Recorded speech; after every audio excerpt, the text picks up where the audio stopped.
You all formally. So this is our first session in November. We had 5 sessions of the conversations in October, and it was really so interesting. We had some brilliant speakers, and we were joined by some brilliant guests. But I won't go back over all of that. Just to say, I'm Liz Millman from an organisation called Learning Links International, and we're fortunate to have 2 of our other directors here today.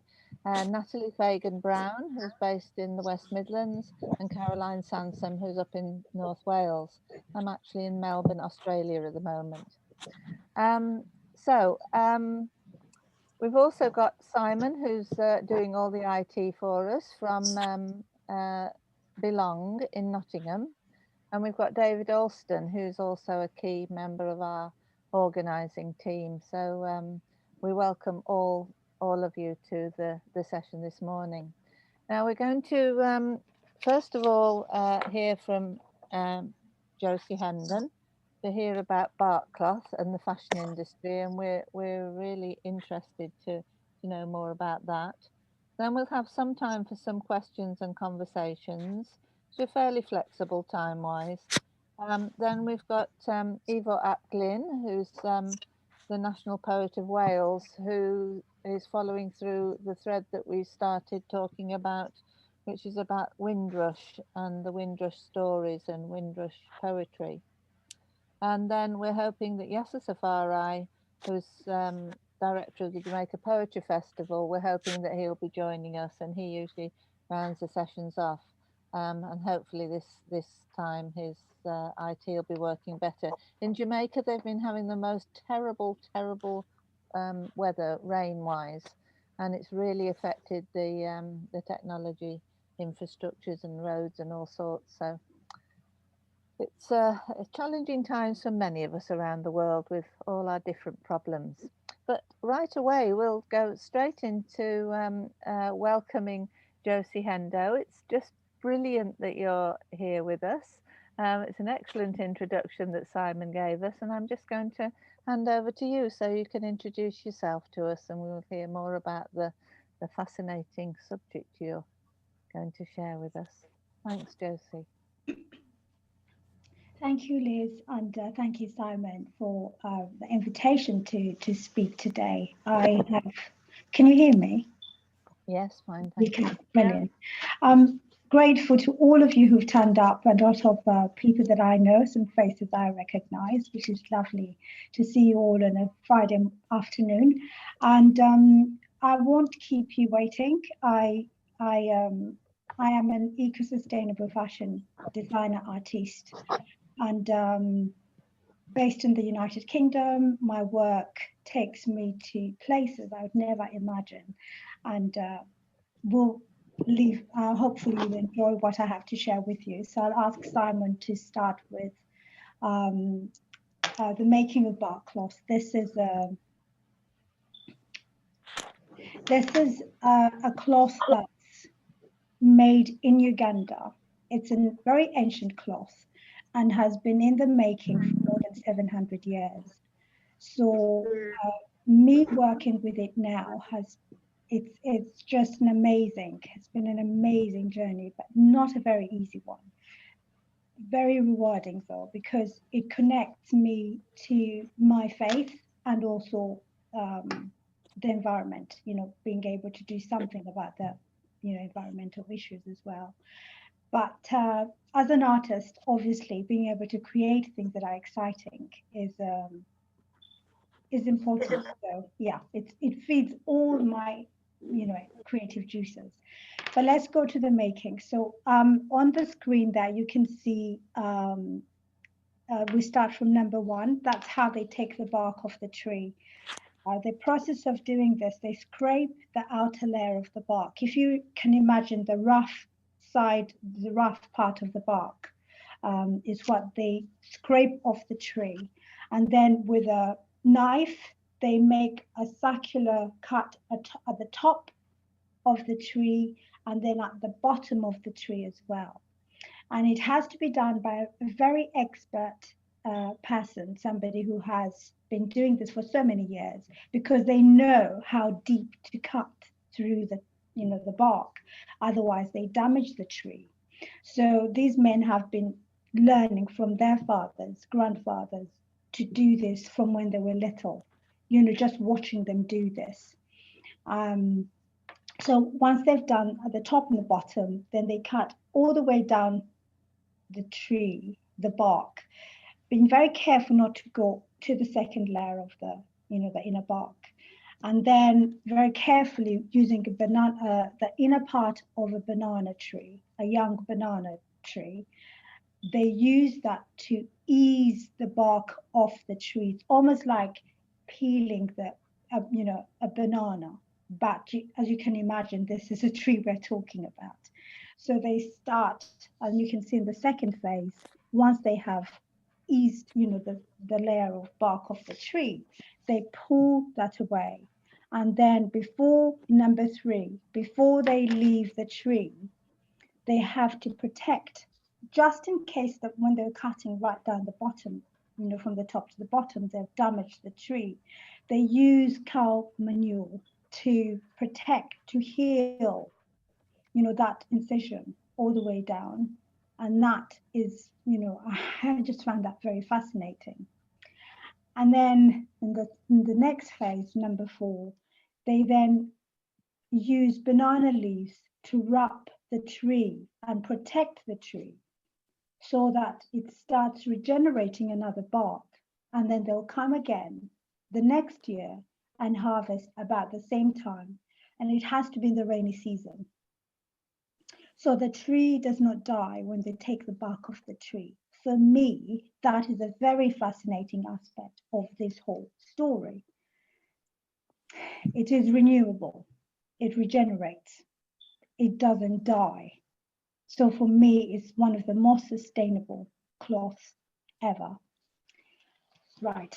So the number 5 is they roll the bark into a tube like that. They take it away.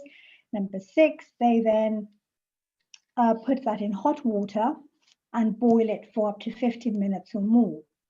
Now they could use boiling, or they could use putting it in a like hot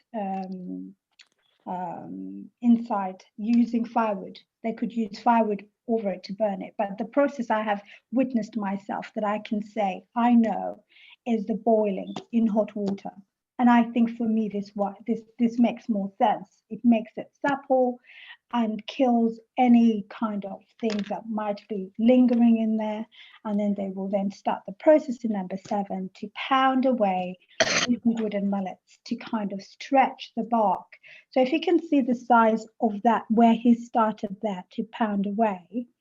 And then when you got to number 8, that's how wide, that's how much you can get from a single piece of bark like that. So they start with that narrow, almost like just a foot wide or 2 feet wide. And it goes all the way up to sometimes 6 to 8 meters. The largest single piece of bark, which is in my possession, I believe, is 8 meters by 3 something. And this was very, very exciting for me to find out that you can actually get it that wide. And it's from a single tree. You don't have to join pieces together. That's a fascinating thing that I thought was, something that's very unique to this particular tree. Because I know that the mulberry tree gives narrower pieces of bark, and they have to stitch them together to make a large piece of bark. But from this particular tree, in Uganda, it's called a MUTUBA tree. But scientifically, it's called a Ficus natalensis. So those are 2, if you look up, it's a part of the fig tree family. So that's a part of making the bark. So I'll take you through the story. Thank you very much, Simon. It will be the other one, the PowerPoint presentation, the one I sent today morning. Okay. Right, so now I'll talk about, the history of it and what, where it comes into play. So if you imagine it goes back 700 years, it predates weaving. And the way it's made is obviously, as you have seen, using wooden mallets to pound away and stretch it. And so that stitching you see there, while they're making it sometimes, it splits in places. And the person who's harvesting stitches it together using some, kind of very natural raffia or string that they find around, the fern.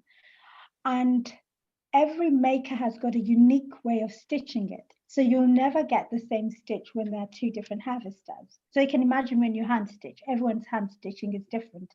So I find this very fascinating that you get different, you'll get the maker's, the harvester's signature in, it varies from one harvester to another. And I can tell, sometimes that this is who this is, because I know some of them now. I can tell whose work is, which bark belongs to which harvester. Okay, so I can move on, Simon, please. So the next. So this is a PowerPoint that I use usually in schools and universities, wherever I've spoken about bark. So we're going to just go through some of them. So next one, please, Simon. I'm sure you can all guess what this is now. So the history of barkcloth is, it's an ancient cloth, but I also think that it's, we're speaking to Simon about this. When Livingstone was in Africa, he came across bark and he's got it recorded in his journals. He links it to, I think, was it the late 1800 and something. So that's something that I found fascinating, the fact that he actually recognizes that people wore this and people used it. And so when people look at barkcloth now, especially in Uganda where it comes from, most people don't think that, they don't want to wear it. They don't appreciate it. So it's almost like I'm trying to reintroduce something that was already there, used by, our forefathers, and trying to make it acceptable again to the Ugandan, community. So we'll go to the next one, please. Okay, it's 100% organic. We are still working on the process of getting it certified organic, but we know that it is because there's nothing added to it when it's being made. The farmers that I work with practice organic farming, and they use sustainable methods to grow their crop, and no chemicals whatsoever. So I know that it is an organic cloth, totally biodegradable, and the making of it requires no chemicals whatsoever. In Uganda, it's got many different names, but some of the common names are Olubugo and Ekitoma. I'm from the western part of Uganda. The part that has kept barkcloth going now is the central part of Uganda. Now, barkcloth actually went beyond Uganda. It was in the east, in Kenya, it was in Malawi, and it was in the Congo as well. And go as further down as Zambia as well. So we believe that these trees are still there, but the making of it is not happening anymore in these parts of Africa. But Uganda has kept it going, and especially the central part of Uganda, because they made it part of their cultural symbol. So the king of Buganda wears it for official ceremonies, but also the other kings in other parts of Uganda used it as well for official ceremonies. We'll go to the next one, please, Simon. Thank you. It is estimated that, it goes back more than 700 years. It was invented, we believe, in the reign of Sekabaka Kimera. And the story is that one of his men went out hunting, and he needed a string to tie the animal he'd killed and take it back with him. And so he found, the bark of a tree, and he just stringed it up and softened it and used that to carry, his kill back home. And after that, they started looking into it, and then it expanded. The king demanded that they make more of this because it was something that was pliable and they could use. And so it became, men were trained to do this. The thing about making bark is it's only made by men. No women make bark. The women only add value to it when it's been made. They never get involved in the process of harvesting or making it, and never in the process of even planting of the trees. It's a man thing. But women are planting trees now. I'm planting trees now. My mother, I get first-hand information from my mother. After working with Barkcloth for so many years, I found out then that my mother's father made bark. I was blown away. I could not believe this. I had been working with Barkcloth for about 15 years. And then I was having a conversation with my parents, and they both had never talked about it amongst themselves. My father said to my mother, "Did you know I used it as a child for bedding?" And my mother said, "I used it too." They had never shared this after being married for 50 years. They'd never talked about this common thing that they shared. And I brought this to them, and I realized then that's why my mother knew what bark to buy, because she always knew what to choose. When I wanted soft, she got me the soft one. So it was very fascinating to see this happen. And the other thing that was so fascinating as well was after that realization, she then goes on to tell me her father made barkcloth. I was completely gobsmacked. I was totally shocked.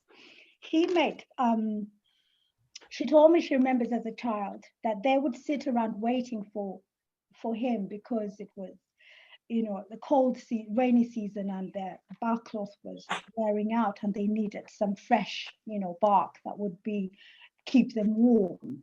And he'd gone out to make some, and they'll be waiting for him to come home with it. So I found that so fascinating to hear. And then obviously this is made by a specific routine taught from father to son to son to son. And this is what's made it such a very special thing. We'll go on to the next one, please, Simon. I'm sorry I wandered off a little bit there, but I just thought I'd share that with you. Lovely. And the harvesting is done by master craftsmen, and it's done in the rainy season because then the trees can recover from the harvest and regenerate another bark, as we saw in the other clip. I think I've already talked about this next phase, Simon, please. So if we could go to the next one, thank you. Right, so when they protect the tree after the harvest with the leaves, the banana leaves, they leave them on the tree for a whole week, at least 7 days.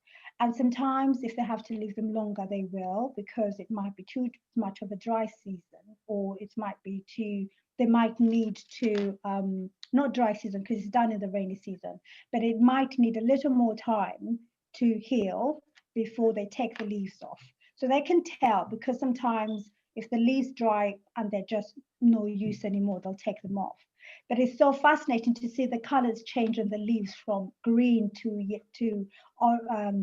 yellow and then to brown. And then they have to take them off the tree. But then, yeah, it's all, for me, so fascinating. Okay, so I think we've seen this one as well, Simon. Could we go to the next one, please?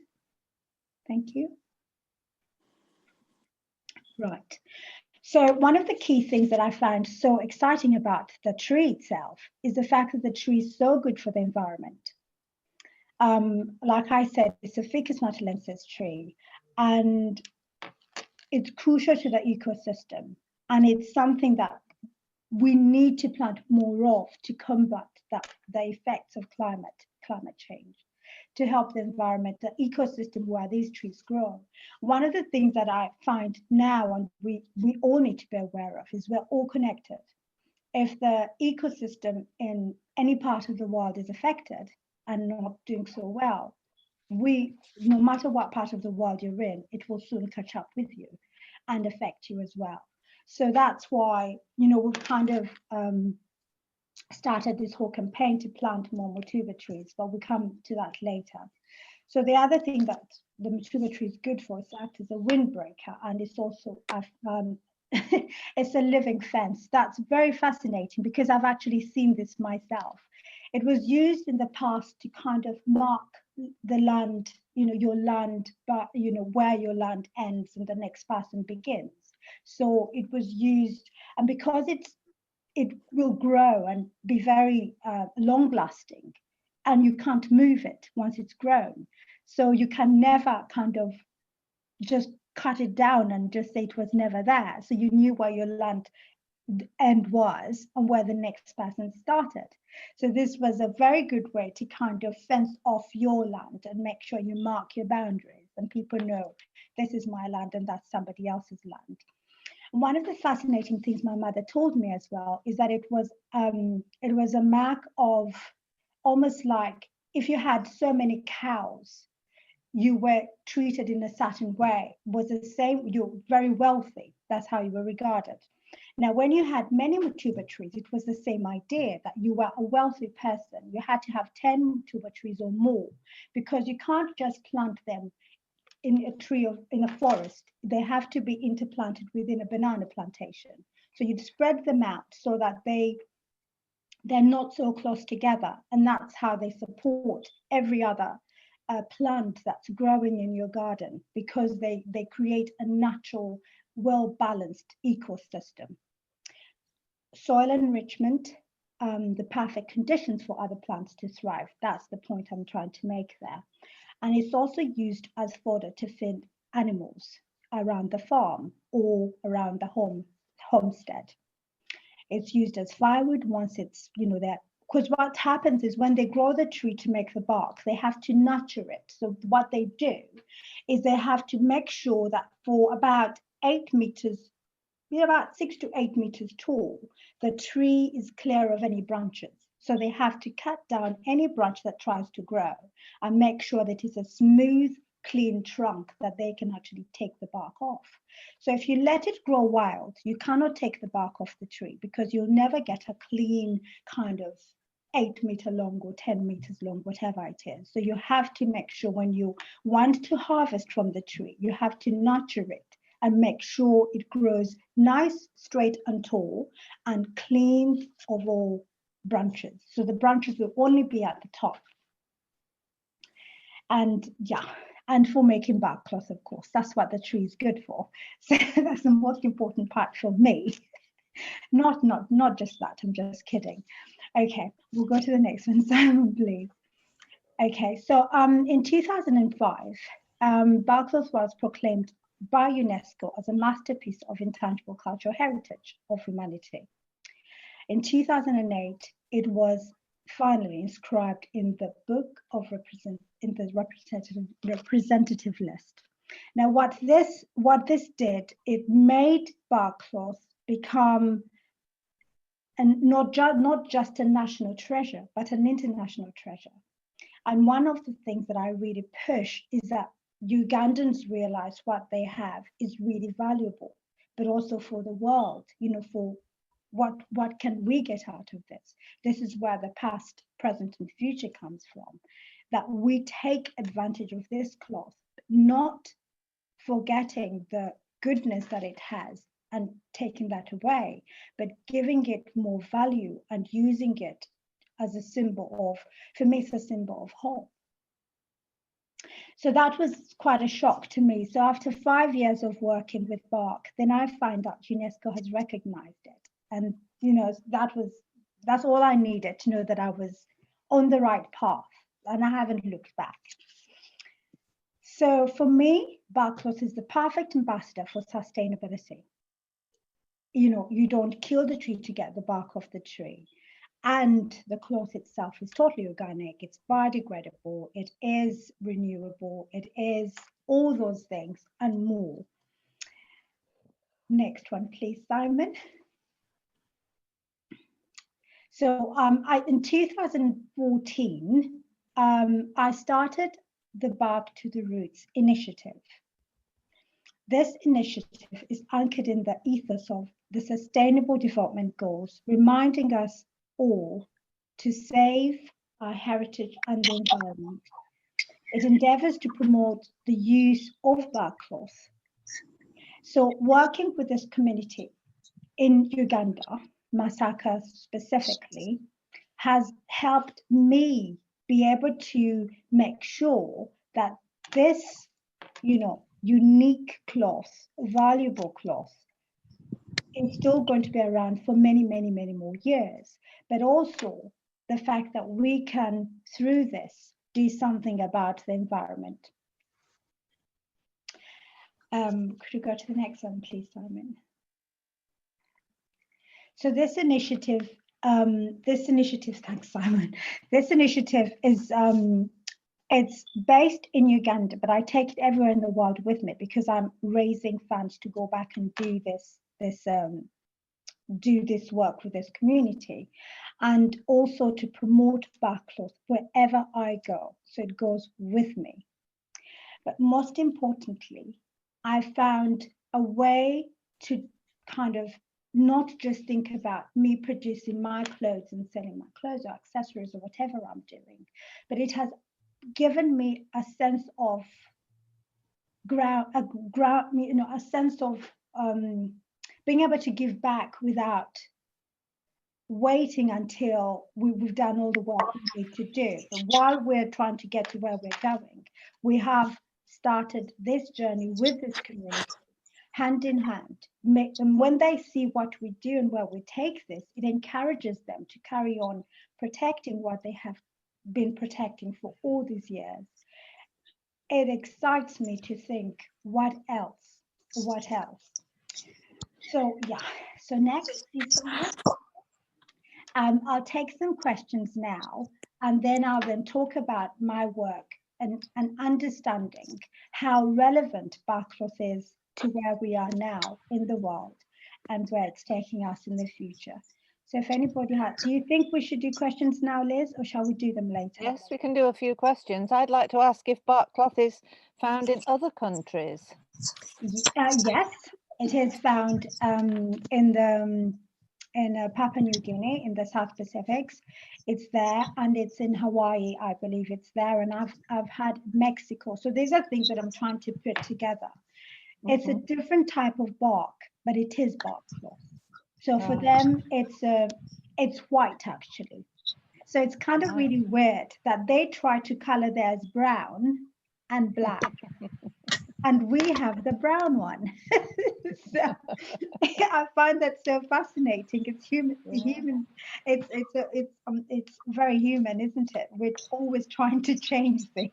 So I was just to also add to that question, Lee. One of the other things that's fascinating is that the Barkcloth, the brown one, is how they use this to make the black. So most people don't know about the black Barkcloth. So maybe you've seen that somewhere, as Barkcloth, but black. It is made from the natural brown terracotta bark. The process of making the black bark is they take the bark and they, at the end of processing, and they bury it in clay soil for 7 days. And when they take it out of the clay soil, it is totally black. But then they have to wash all that extra muck out of it. So that's the only water. And the thing is, because it's all natural, the water that they wash out of it just becomes, it waters the garden. So it's not wasted because it's got no chemicals whatsoever. So it's fine to kind of wash it into the garden and just, discard it there.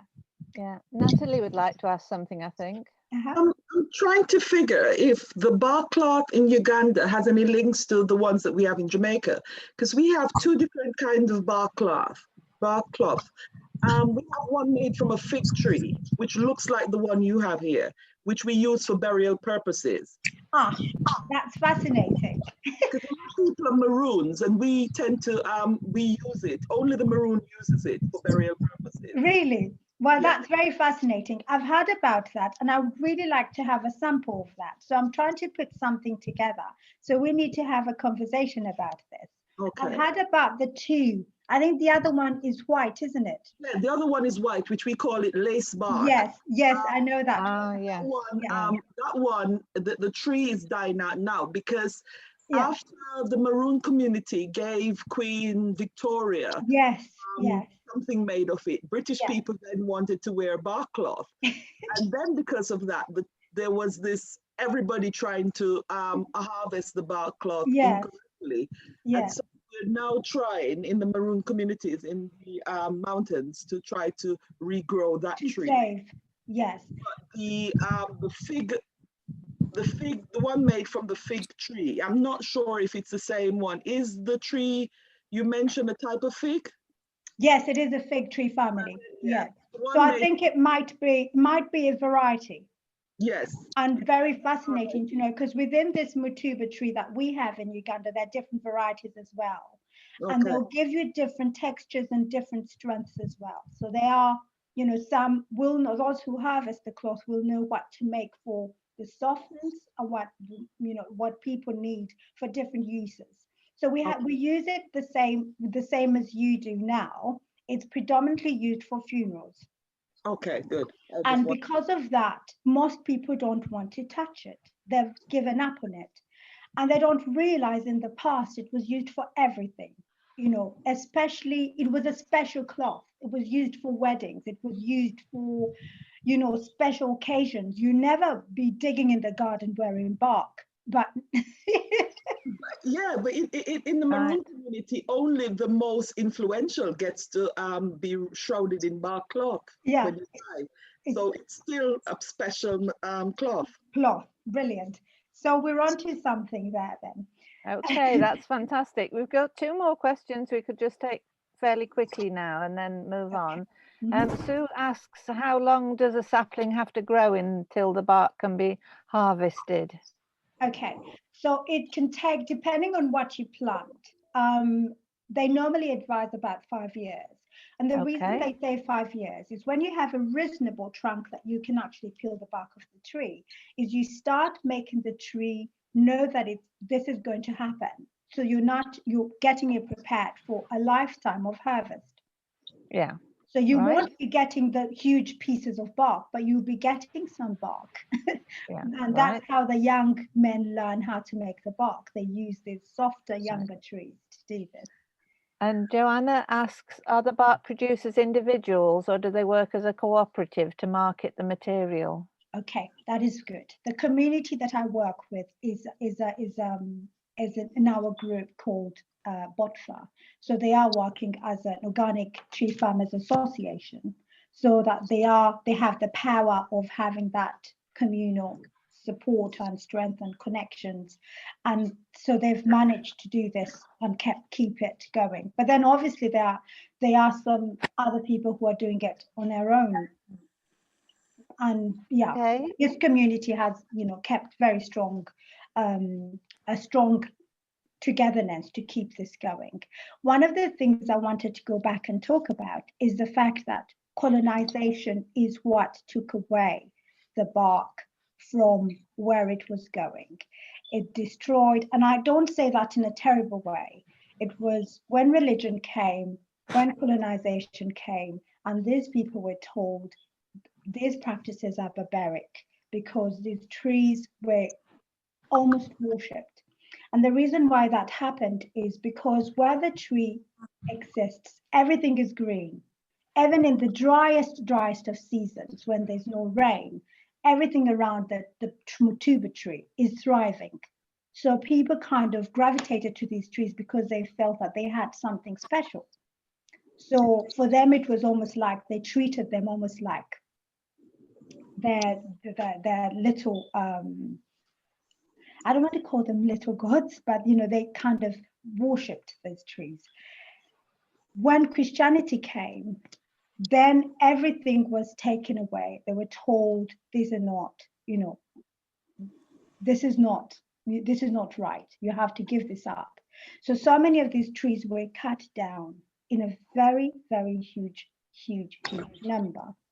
And because of that, the making of bark almost disappeared. So that's one of those things that I'm not sure what the timing is. I'm in the process of doing my research. I kind of know, but I can't really say because I don't want to get it. We're still trying to get this right, but there are so many positives. And when you think about the past, how do we take the past and bring it to now and take it forward? Is we take the positives that we have in the past, bring them to now, and add value to them and take them forward. There's not everything that happened then is terrible, but there are things that we need to learn from those past things that happened. But now we still have these trees. We can rejuvenate, we can plant more trees. This is what we need to do because the demand is coming for more of this cloth. We need to be ready for it. That's the exciting part of it. All right, well, the next exciting thing is you're going to tell us what you do with the bark cloth. So we're really looking forward to this. And there'll be time later if anybody wants to ask questions again. Okay. So the next thing is I'm going to share with you my signs of the now. Simon is going to help us with that. Is the signs of the now is my current body, my current well, I hate to call it a collection because it's very fashiony, but obviously I'm in the fashion industry, but I fight against the fast fashion and throwaway culture and all those things, I'm very much aware. So Signs of the Now is a collection that is reacting to what's happening in the world today. The running out of landfill space, deforestation, too much plastic in the oceans. I mean, single-use plastic in the oceans. The list goes on. I could go on, the story. And all these things that we have done, many of them in the name of fashion, because fashion is the second most destructive industry in the world. And because of that, there are things that we can do as companies, as people who run organizations, as individuals. Every one of us can do something about this, and the time is now. So if Simon will help me, I will then share with you some of this. So I had I'm just getting the slides up. There's just been a crash in Office. So. That's okay. I'll carry on. Mm-hmm. This collection I had in Berlin last year. It was there for 3 months in the Kunstvergabe Museum, and it was an installation called Signs of the Now, part of the exhibition of Connecting Afro-Futures. So it was looking at 8 African designers who are looking at how they are taking their work, drawing obviously from our heritage, into the future. And for me, there was no question about it. It was thinking about sustainability. It was thinking about, our the way we have used what can we do about the environment? What can we do about the choices that we make? So my installation was just a series of, garments, and each garment told a story. Each item, because I had headpieces, I had garments, I had other visual things that all told the story about change, the change that needs to happen and why it needs to happen and how it could happen. So one of the things I did is, rather than, because this collection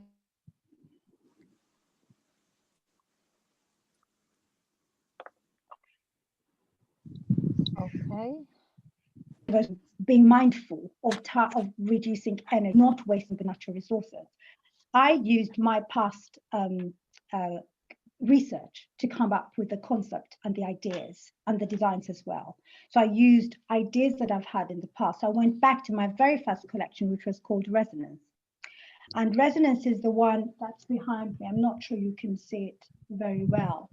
But in this collection, I threw away the rule books. I had no zips, no buttons. I had no fastenings, conventional fastenings. I had a very basic way of putting these garments together. And because of that, they were totally biodegradable. I used natural dyes to color them, to color the cloth. It was totally made out of barkcloth. And when you see the garments, you'd never imagine that, most people thought it was suede, it was leather, it was linen, it was everything else apart from tree bark. And in this collection, I took ideas from that particular collection, because now I've gone full circle in my work. I'm going back to saying we need to think again about our impact on the environment. Now, I'll explain a little bit why I became very vocal and very visual in my decision to show through my work the change that needs to happen. In 2013, the Rana Plaza incident kind of shocked the world. And I hope it made us all stop and think again for the right reasons, because more than 1,000 people lost their lives in this factory collapse. And in this factory, they made garments for many, many fast fashion outlets around the world, and here, most especially here in the UK. And I knew then that I couldn't carry on in my work, just pushing on, doing what I do without being very vocal about sustainability and thinking about our impact on the environment and everybody else.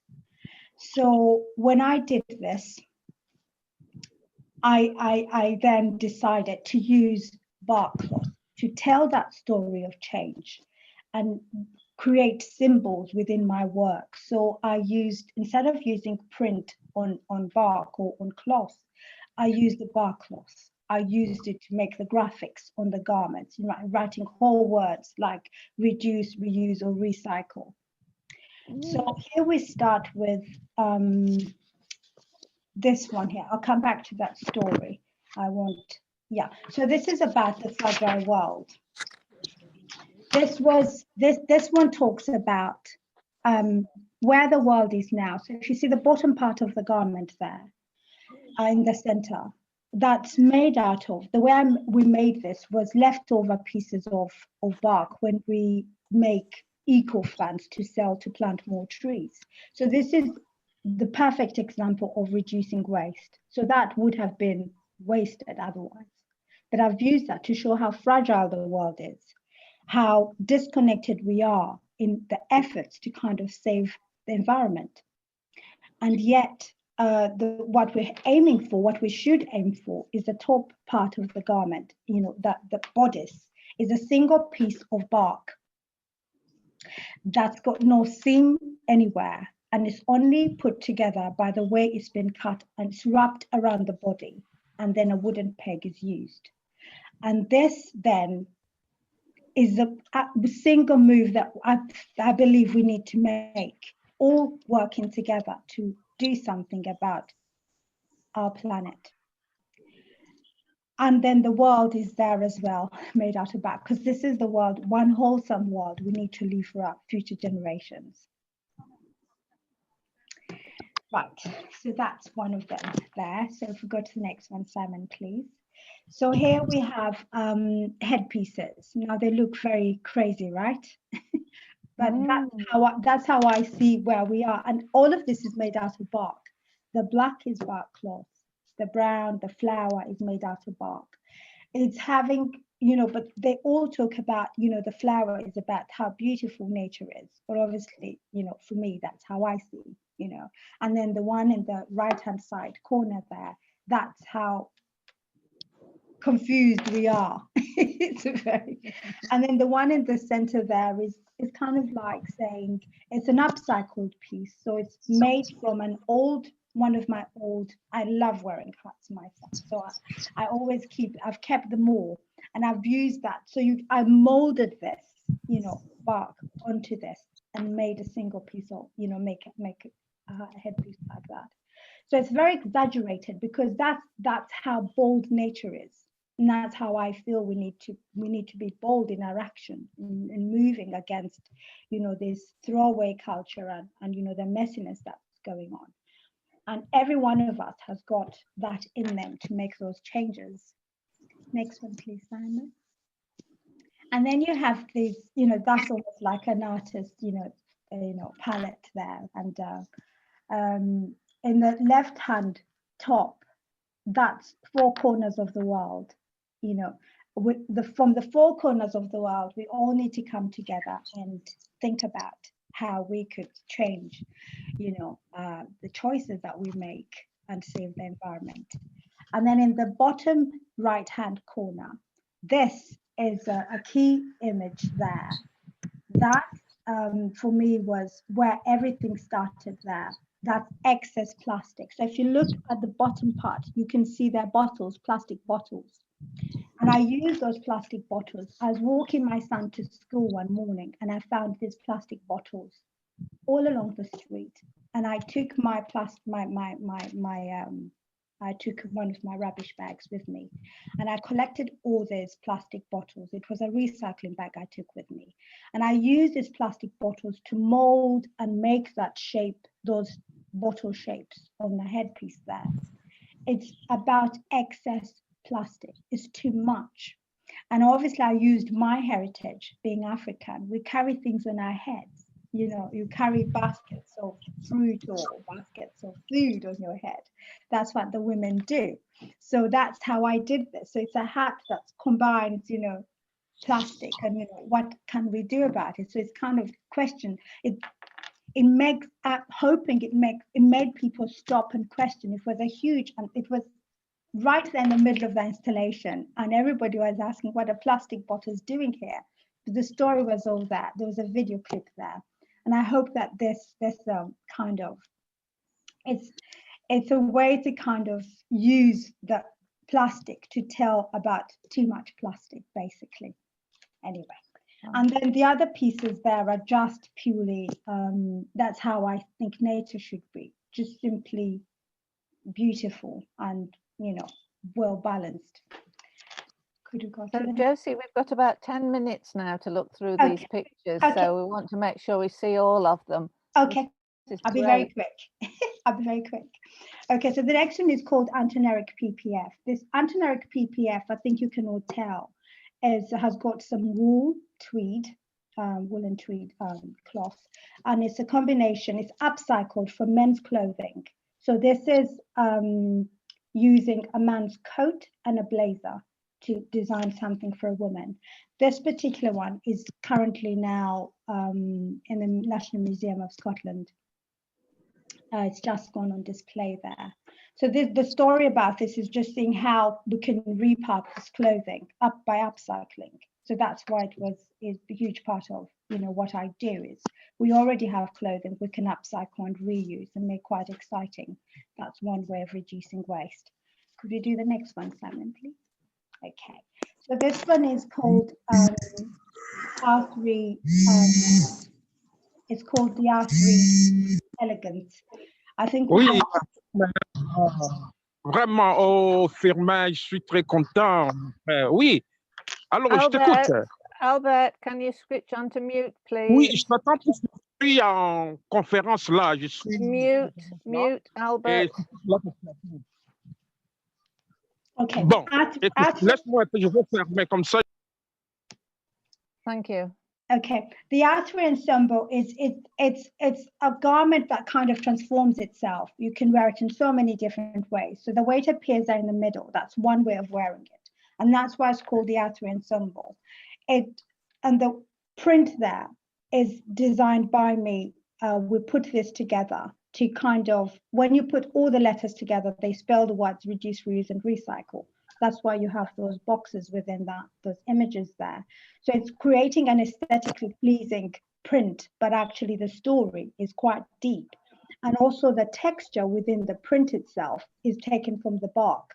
So we've zoomed into the barkcloth and used that to create this texture. And then the 3 strikes on the garments, those are strikes that just, it's a symbol that I use to, like an artist, reduce, reuse, and recycle. That's what it stands for. So it's a strike that I've used on so many things and I'll keep using. So rather than write the R3, reduce, reuse, I'm using the strike now to be the symbol for this. So if we go to the next one, Simon, please. So this is another way to wear that It's a long-tailed little jacket. So it's the influence, obviously, using the influences of the two, where I come from now. I come from here and I come from Africa. So those two things come together, collide, and this is me. And so this is, and you can see the closing detail there. My fastenings are very basic. I went away from buttons, went away from zips, and that's what I did with resonance. I went in full circle, went and came to this. So if we go to the next one, Simon, please. So this is called woven in nature.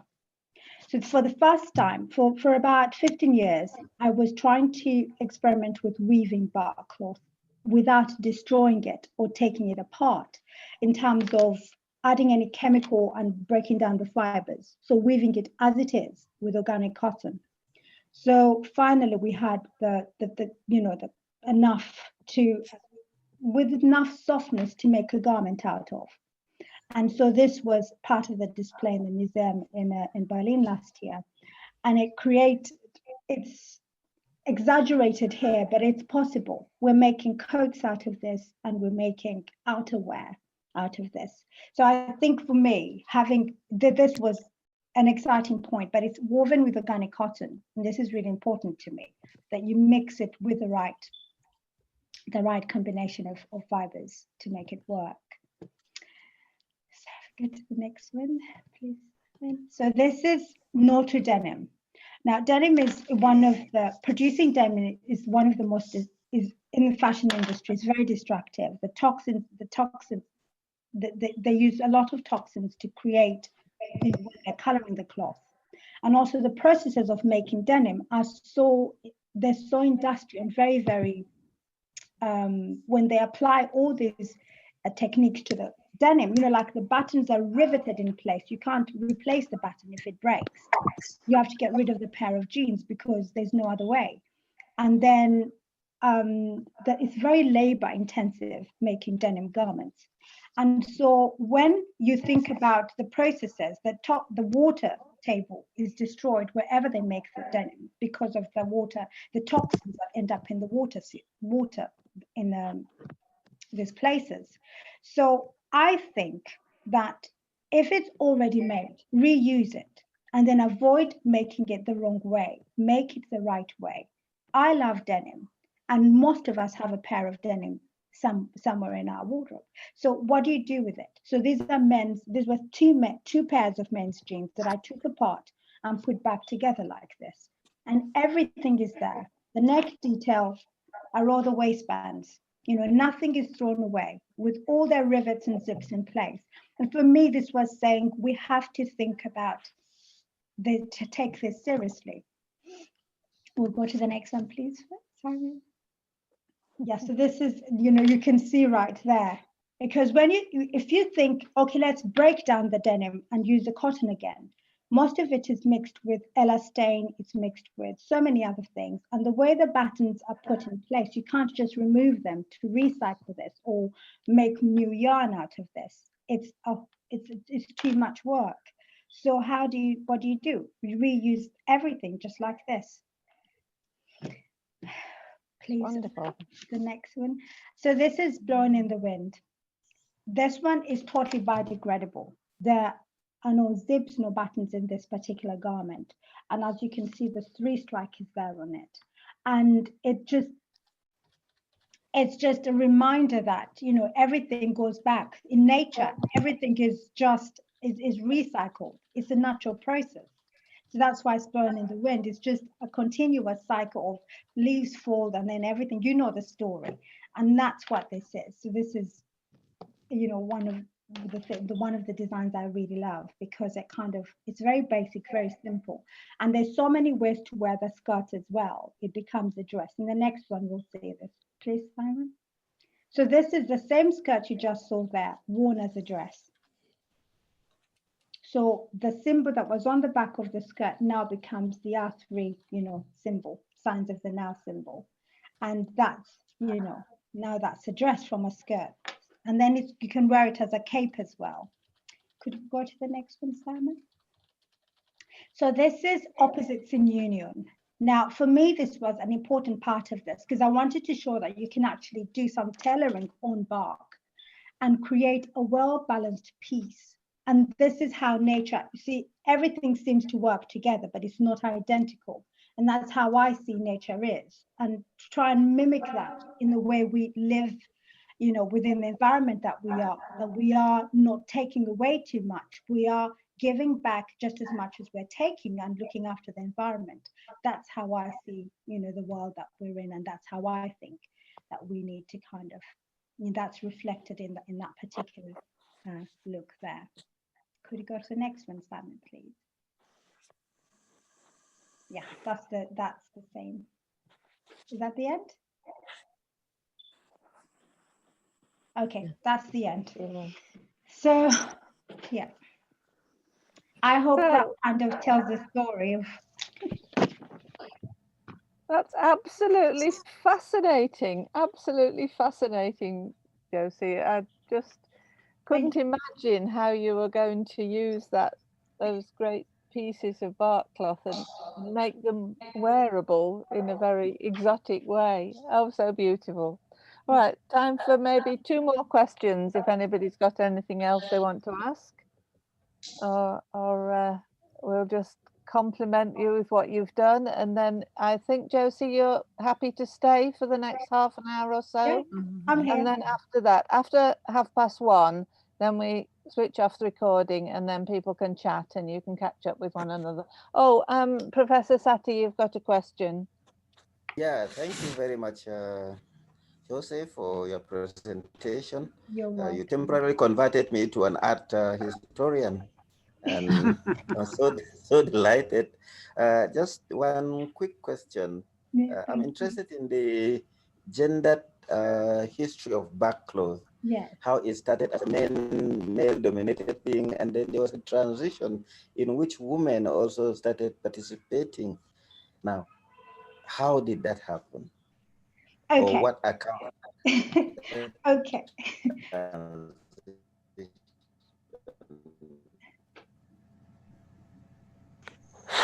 Are you still there? Okay. Thank you. Thank you, I think Professor Satie. Yeah, that's is that right? Yeah. Okay. Yes. Thank you. Thank you for that. And I really appreciate your kind remarks. It is still made by men. Only men make the bark. That is still a male-dominated part of it. But adding value to the bark is now a woman thing. So that's where I come in. But planting trees, yes, we can plant trees as women. But when it comes to, and you can own a tree as a woman, before it was a male thing. But what happens now is women add value, but the making is it's all still made by men. All right, okay, that's really interesting. Thank you for that then. So Professor Satie's joined us from Jos University in Nigeria, and we're delighted to see you with us again today. Thank you very much. But Josie, thank you so much. That was just amazing. And Simon, thank you for coping with the IT. This is all a learning curve for all of us, and that's just so great. And I'm sure, Josie, you'll be coming back and sharing other things with us as well. I hope. If you have me, thank you so much. Thank you, Simon. Thank you, thank you You're very welcome. much. Thank you.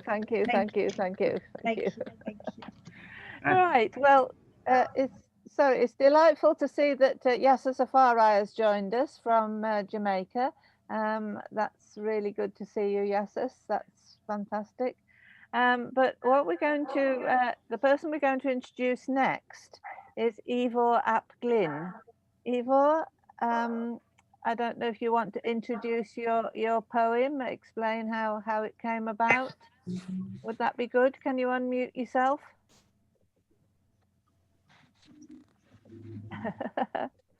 You put your little arrow to the top right hand corner and there's a bit that says mute and you can unmute of your picture.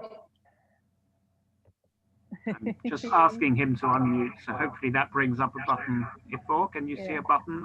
There we go. Yeah, that's right. Thank you, Ivor. That's fine. Good. This is wonderful. Ivor is from North Wales. So Ivor, Yes. how did you come to write this poem? And then we're going to have the poem presented as on film, aren't we? With translation as well. I'm very grateful for you to do that. That's right. Well, thank you. Thank you for the invitation to be here. Thank you, Jose, for a fascinating introduction to the world of Barkcloth and the MUTUBA tree. Wonderful. The poem you're going to hear in a minute, as you might infer from it, sorry, I'll begin at the beginning. So, yeah, as Liz has said, I'm speaking to you from Carnarvon in North Wales, which has been my home for some 30 years. But as you will perhaps infer from the poem you're about to hear, I was brought up outside of Wales. I was brought up in London as part of a Welsh-speaking diaspora that extends back some hundreds of years. And indeed, my own family have been living in London for since the 1880s. So I have some small experience of what it is to be other, the pressures to assimilate to a majority culture, albeit obviously from a white perspective. I'm also alive because of that to the dangers of cultural appropriation. So I offer this this poem about Caribbean injustice in a spirit of humility, knowing that in one way, how can I write about this? What do I know of this? But on the other hand, how can I not write about this denial of the right to medical treatment, the denial of employment, the denial of a place to live, indeed, to our fellow citizens. I'm referring, of course, to the Windrush scandal as it's known. This is not a historic injustice, this is an ongoing injustice. So the poem is dedicated to two of those who have suffered during the Windrush scandal, Anthony Bryan and the late Paulette Wilson, and also to Amelia Gentleman, the journalist who's done so much to uncover the extent of this scandal. So the poem experiences with my own experience of the current constraints due to COVID, then opens out to discuss the more stringent and far-reaching constraints imposed upon those of Caribbean extraction, the discrimination against them, and the need to oppose this. Thank you. Okay, so we're just getting the screen shared. There you go. You should be able thank to you see very that much now. indeed. Yes, that's fine. Thank you. Okay, here we go.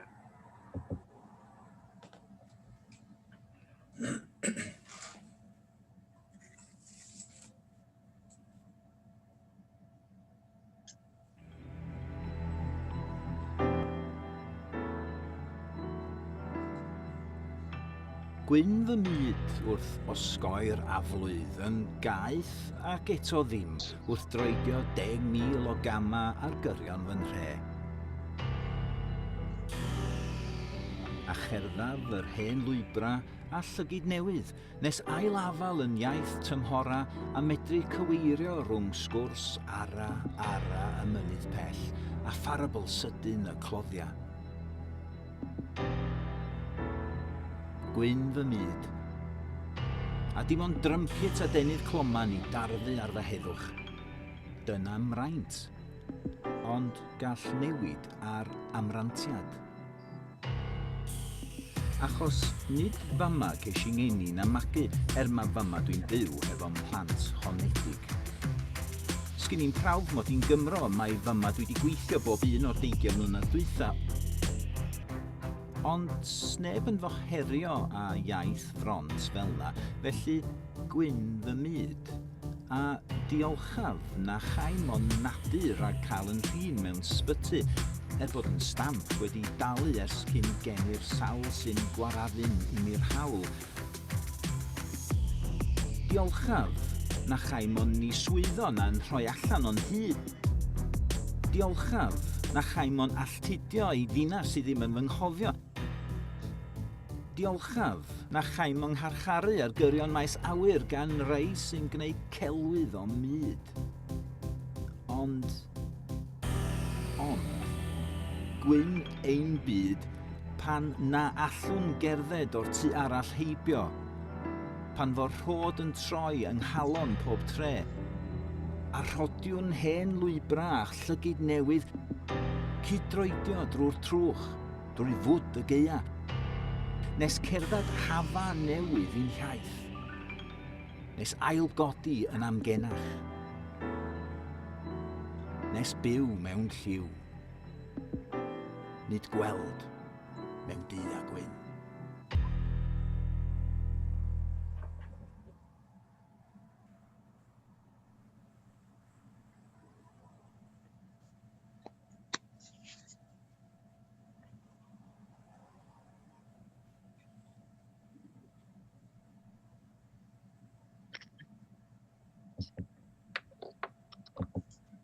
Thank you so much. Thank you. That was fantastic. And that's the first time that that's been shown to a group at all. So absolutely fantastic. Thank you very much.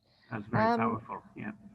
Very powerful. Iesus Afarai met with Ivo ap Glyn earlier on. I'll come to you in a minute, Gwyneth. And met earlier last year, I think, in the autumn time. Those were the days in Carnarvon when we could sit down and have a coffee together. That was really good. So Iesus, I don't know if you want to come in. Well, yes, brilliant work as usual. Good to meet again, Ivor, as well as the entire team. And I'm looking forward to presenting Ivor at the 11th Annual Jamaica Poetry Festival 2021. Fantastic. So really good networking going on. Gwyneth, had you got a question? Diolch yn fawr iawn I chdi, Ifor. Thank you very much, Ifor. And I think it's interesting, Gwyn fy myd. The Gwyn can mean white, but it can also mean blessed. And I think that's an excellent play on words in many ways. Be ti'n meddwl? Well, yes, it's as you've correctly pointed out, that it's one of the curiosities of the Welsh language that our word for white, gwyn, can also stand for blessed. So in the gwyn fy myd is how we translate the beat. I think it's called the Beatitudes in English in the Bible. Yes, Beatitudes. Thank you. Sorry. Blessed are the peacemakers, etc. So gwyn fy myd, the tangnefeddwyr, etc. What level of cultural, what kind of color awareness might be embedded in that is difficult to gauge, because obviously it's a phrase that dates back to any sort of not just pre-colonial times, but pre-contact times. It would have been, it's been in our language since before we would even have been aware of the existence of people of different colored skins. But of course, it now, all languages develop, and there are accretions of meaning as we go forward, and this is perhaps an unfortunate one, and one that has been questioned correctly, because we have to deal with things as we move forward. But anyway, I offer that by way of context. Yes, sister, do you want to respond to that? Yes. I said unfortunate, but my thought is that it is interesting, because the notion of people being described and labeled as black or white didn't come about until 1681, and I first suggested that introduction to the language in Wales predates that time. So therefore, it would have come from a different construct, and certainly not the construct which politicized the labeling of people as black and white, which didn't come about until 1681. Thank you for that. And thank you very much indeed, Eva. We're so grateful, and grateful you've been able to come and spend the time with us. And I wish I was back in Carnarvon with you having a cup of coffee, but sometime in the future that'll happen again. So that was really great. Okay, so we've just got time now, I think, to formally welcome. Thank Ivor again. That was just wonderful. And now we're going to welcome Yessa Safari. And Yessa, I think you're going to pick up on the theme that you were working on last time in the last session. I'll leave you to introduce yourself. So Yessa Safari, one of the many things he does and has done is to found the Jamaica Poetry Festival, which has been successfully running now for 5 years, I think now. So 11 years, Liz. Oh, I'm sorry. Hush me up. 11 years. Doesn't time go past fast when you're having fun? All right, Yessa, over to you then. Yessa Safari. Yes, thanks, Liz. That's quite good enough as an introduction. We'll pick up from what transpired last week when we had a disruption, unfortunately. And we were referencing, I'm sorry to forget her name, she's the author that is writing about the Battle of Adwa. Oh, yes. And we were saying that actually the Battle of Adwa took place in late February, early March, 1996. And His Imperial Majesty Emperor Haile Selassie I was born as Lichitafari Makonnen on July 23rd, 1892. So actually he would have been 3 years and 8 months during the Battle of Adwa. And I just would like to add to that interestingly, he was considered to have been the person responsible for the victory of the Battle of Adwa, which is another story in and of itself. But briefly, I'll just say that his mom, Yeshima Bet, passed away in childbirth, and his father, Ras Makonnen, was an army general and de facto Minister of Foreign Affairs, and so he had to bring this 3-year, 8 months child on the battlefield. Another reason is that the Italians were killing pregnant mothers and children. I refer to this in my book, Overstanding Rastafari, making the comparative analysis as it relates to the birth of Christ had to be born in a manger, based on the fact that Herod, among others, wanted to the demise of this child. So we see the equivalent, certainly from a Rastafarian historical analytical perspective. And so that's interesting. But what I would like just to add briefly, really, is that World War I took place when His Majesty was up in his teens, and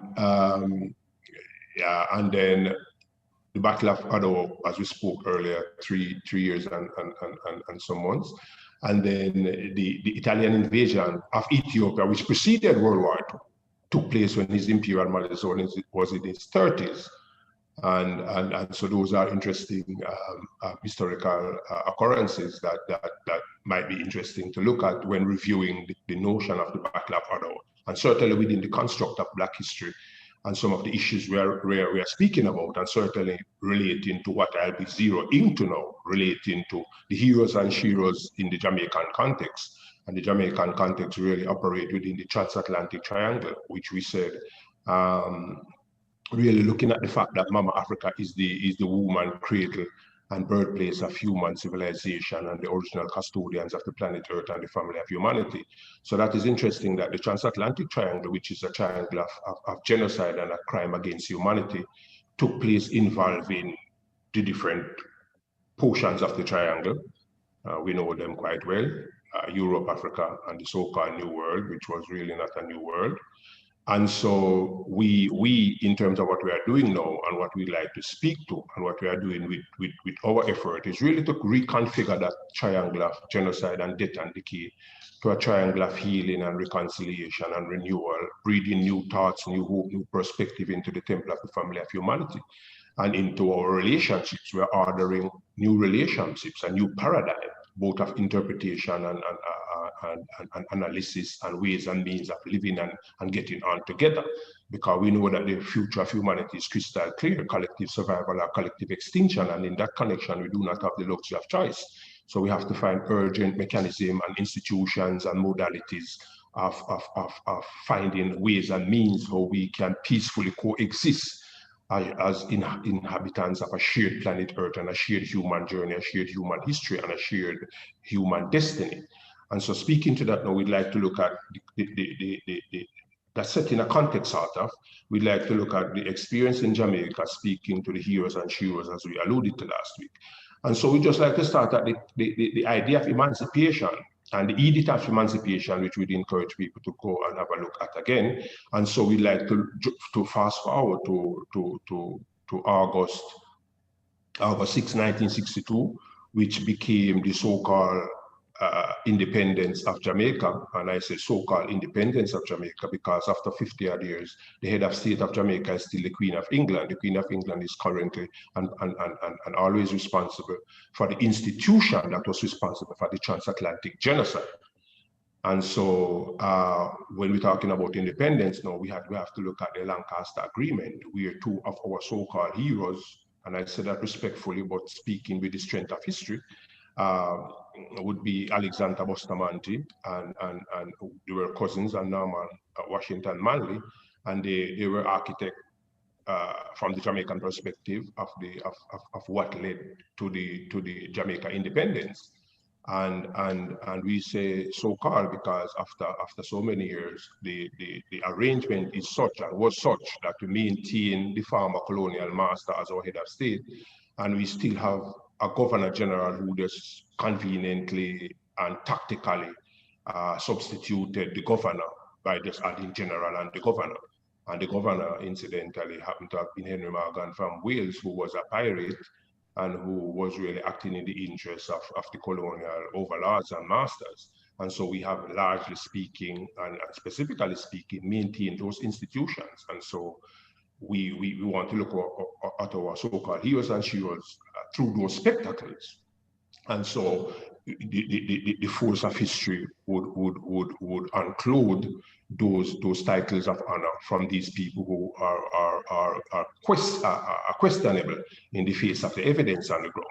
And in the case of Alexander Bustamante and Norman Manley, I would like to look at April 11th, 1963, when one of the, we could call it the most indigenous group to Jamaica, the Rastafari people. Rastafari in that context, and in the context of the transatlantic triangle, represent the only holistic and authentic and indigenous response to the transatlantic genocide. And so those people were attacked, and the statement from the then premier, Alexander Bustamante, was that if the jail cells couldn't hold Bogue Cemetery, which was a cemetery in Montego Bay, will hold these people fresh after so-called independence. And this is one of the architects of independence speaking. So that in itself bears some weight as to some of my pronouncement as to the questionable nature of the independence and the intentions and actions of the people who were the architect of that same independence. And so we reflect. We spoke of the head of state and the governor being substituted by the governor general. So we spoke of Norman Manley Bustamante, who were national heroes. But we like to look at Marcus Mosiah Garvey. I'm sorry. Sam Sharp, Nanny, which is we call a Shiro, Nanny of the Maroons, Paul Bogle, William Garden, and certainly Marcus Mosiah Garvey, which is the first national hero of Jamaica, and who formed the first political party, the PPP, in Jamaica. And interestingly, the flag of Marcus Mosiah Garvey, which is well known in terms of the color and the horizontal lining of those colors, when they were contemplating, I say we in the sense of speaking to Jamaica, when Jamaica was contemplating its national flag, Jamaica, Marcus Garvey's flag was pushed out of the prospect very early, and it was rejected in favor of the Scottish flag. And if you have a look at, if you juxtapose both flags, you look at the Scottish flag and the Jamaican flag, you could see the easy copying, and then Bustamante played an important role in that with a pastor. In that choice, which again is consistent with some of my pronouncement as it relates to the questionable nature and intentions and modus operandi of these people. And so he essentially became the head of the Jamaica Labour Party. And the other person, Norman Manley, became the head of the... Just a minute. Hello? Right, is this Roz? Can you... Is that Paul? Oh, sorry, yes, us. I've muted them now. Everybody's muted now. Okay. Thank you, Yesus. Apologies I was for saying, yes, it's okay. I was saying Alexander Bustamante became the head of the Jamaica Labour Party, and his cousin, the co-architect of the independence, so-called independence, Norman Washington Manley became the head of the People's National Party, which are currently the two predominant parties in Jamaica. And so the PPP ideas were excavated and infused into the respective political parties to this very day, without giving credit to Marcus Mosiah Garvey. And he had a rough experience, and it's just by tokenism, and even up to this day, his teachings and philosophies and opinions are not taught in school by mandate, even though he is the foremost philosopher of the 20th century, and certainly one of the great mobilizers and organizers of people, generally speaking, but African people specifically, in terms of our historical experiences. And I say people generally because we already know that people from Singapore, people from Russia, people from China, people from Vietnam, people from the United States of America, people from the United Kingdom, people from continental Africa were inspired and actually learned from and applied the political philosophy and activism of Marcus Mosiah Garvey in their respective countries and their respective liberation and empowerment movement. So again, that is a rude disservice to the Jamaican people, and to certainly Marcus Mosiah Garvey and what he represented and our link to continental Africa, being diasporan people. And so this again, we have to use those to view these so-called heroes and cheerers. And I would like to add, from a personal experience, which I take personal testimony, I was invited. We had started a movement over 15 years ago for the expungement of Marcus Mosiah Garvey, Paul Bogle, George William Garden, Taki, Sam Sharp, and the associates and followers. It took 15 years, and finally in October 2017, the expungement took place in the Jamaican Parliament. Based on my involvement in that movement, I was invited among many other people and from academia, from the Rastafari community, from the cultural community and other leadership levels of the Jamaican family. And interestingly, it took me off guard, even though it's not my very first time in the Jamaican Parliament. I had presented Overstanding Rastafari and Jamaica Skip to the World in May 2007. I wasn't even remembering or thinking of that. We were a little bit animated by the prospects of the expungement.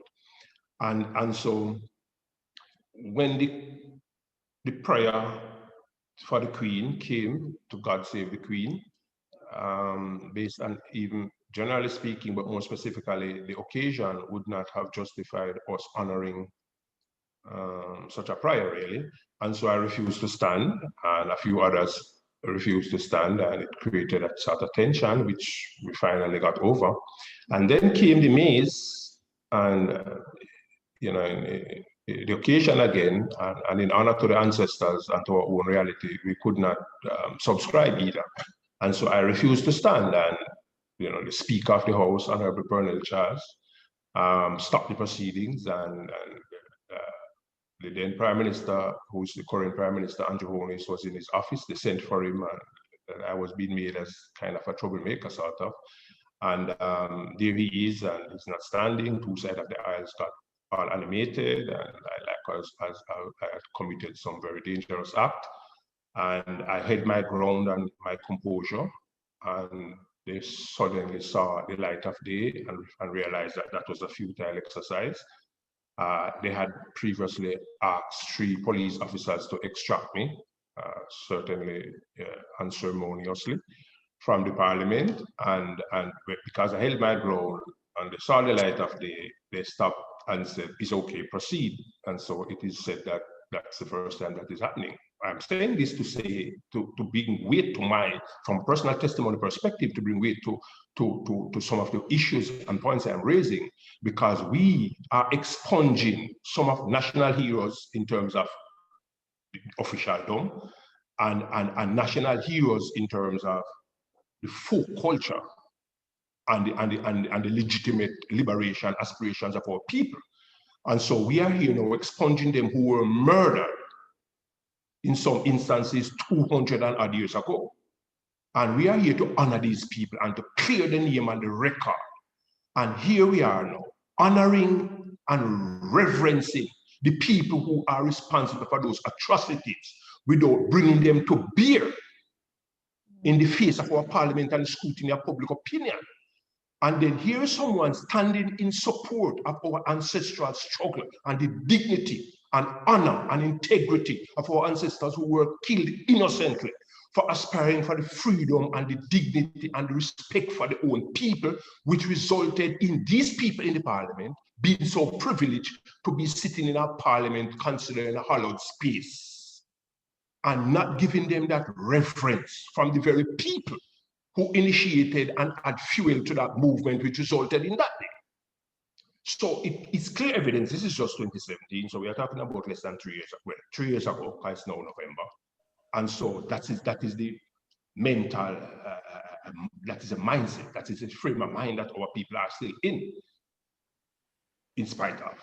And so we certainly would look at Marcus Mosiah Garvey in a whole different level than the Alexander Bustamantes and the Norman Washington Manley. Certainly the only hero, Nanny after Maroon, certainly again, Paul Bogle, George William Garden, as well as certainly Sam Sharp. And we'd like to look, one of our effort really is to look at Tashi, which is called Taki from St. Mary, who we think that he eclipsed many of the people who have been nationally recognized and who are being contemplated. And we won't go into that, time won't allow, because we're trying to wrap up, but there are reasons why someone like him would not be elevated. And it is consistent with the attitude that resulted in what transpired in the parliament in 2017, as well as in other platforms and forums and institutions and operatives of our leadership, political leadership. And talking about political leadership, we need to look at other levels of leadership. And so we like to mention Kojo, Kwaku, Claude McKay, Bob Marley, Peter Tosh, Bonnie Whalers, Miss Lou, Manly West, Bedward, Toots and the Maytals, Rita Marley, Judy Mowat, Marcia Griffiths of the I-Trees, as well as Emmanuel Walter Radney, who someone referred to earlier. He was declared persona non grata and rudely ejected from the Jamaican space because of his advocacy for the upliftment and empowerment and liberation of our people. And so we still would like to consider institutions like the University of the West Indies as being colonial institutions. Interestingly, after our agitation, they quietly, almost clandestine, removed the visitor from the University of the West Indies. We won't try to enumerate the role and the privileges of the visitors. We think people here would know. You can check that out. But the visitor up to about 18 months ago was the Queen of England. Here we go again. And so he has been replaced by someone who is a Queen's Counsel. Believe that for your own judgment. And so looking at our so-called heroes and heroes, we need to look against the backdrop of our history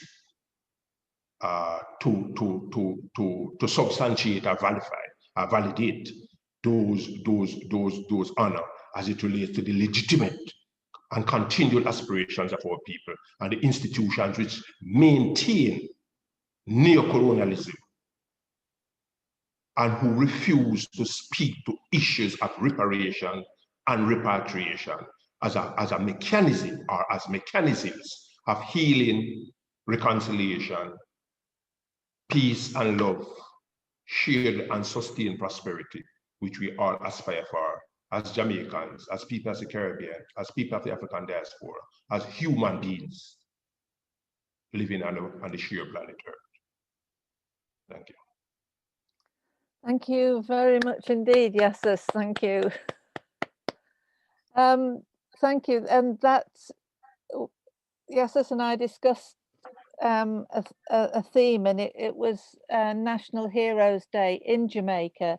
And the Jamaican national heroes have always fascinated me as a concept and as individuals, but then there are others as well. And we've heard recently that Tutu sadly passed. He's going to be honoured by being with the other national heroes. So that your story of the hardest times in 1964, was it? I think you were saying. April 11, 1963. It coincided with the so-called Good Friday. So the Rastafari community refer to it as Bad Friday. Bad Friday, 1963.